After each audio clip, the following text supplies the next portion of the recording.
Le thème, c'est entreprendre et réussir.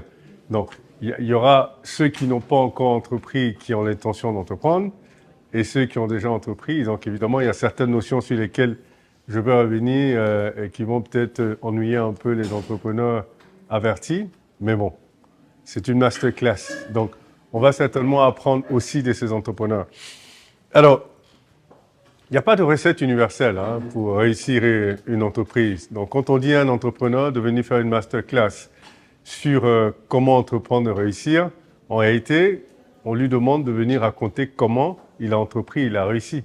Parce que ma recette n'est pas nécessairement universelle. Ceci dit, les entrepreneurs ont à peu près le même parcours.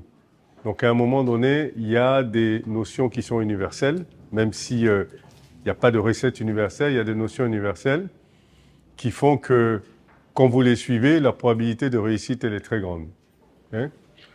On va commencer par le projet. Parce que même ceux qui ont déjà entrepris, je ne sais pas si c'est ce que vous avez fait, le projet. Et le projet, c'est quelque chose qu'on pense, qu'on réfléchit, qu'on vit, qu'on écrit. C'est-à-dire qu'un projet, il se construit, on l'écrit, on le pense pendant un moment, et on finit par avoir quelque chose de prêt. Alors, la première chose qu'on doit savoir quand on entreprend, c'est que votre projet doit répondre à un besoin de la société. Ça peut être un besoin d'innovation ou un besoin d'amélioration. Mais ça doit correspondre à un besoin. Si comme l'entrepreneuriat venait combler un trou.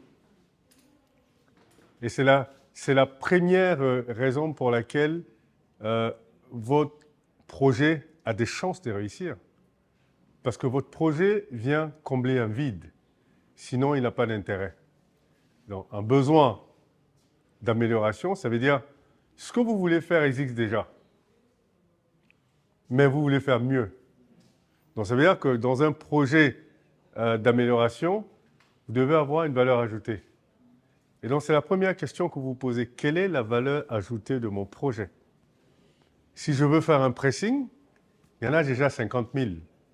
Pourquoi les gens viendraient chez moi et pas chez les 50 autres 1000?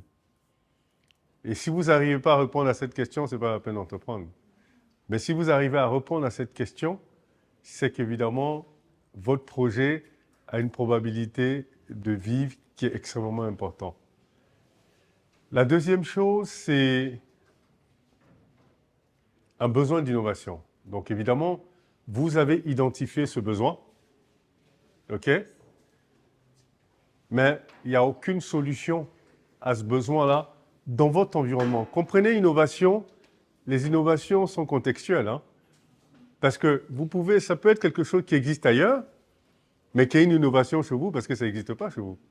Donc innovation, ça ne veut pas dire que c'est vous qui l'avez créé, mais c'est vous qui l'avez apporté dans cet environnement où on en a besoin et il n'existe pas. Donc, vous créez cette innovation-là. Okay? Donc voilà les deux raisons pour lesquelles il faut entreprendre.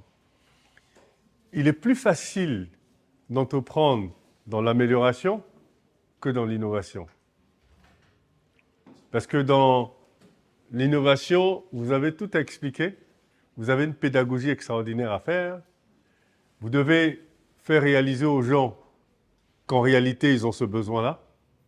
Ça, c'est la première chose. La deuxième chose, vous devez leur expliquer comment votre projet ou comment votre solution répond à ce besoin-là. Parce qu'à la fin de la journée, le client est en réalité la raison de votre projet.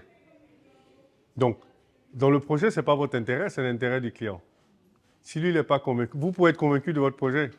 Si lui n'est pas convaincu de votre projet n'a pas de sens, en réalité. Puisque c'est pour lui que vous faites ça. Donc, innovation et amélioration. Amélioration, quand vous êtes dans une logique d'amélioration, il faut chercher une niche.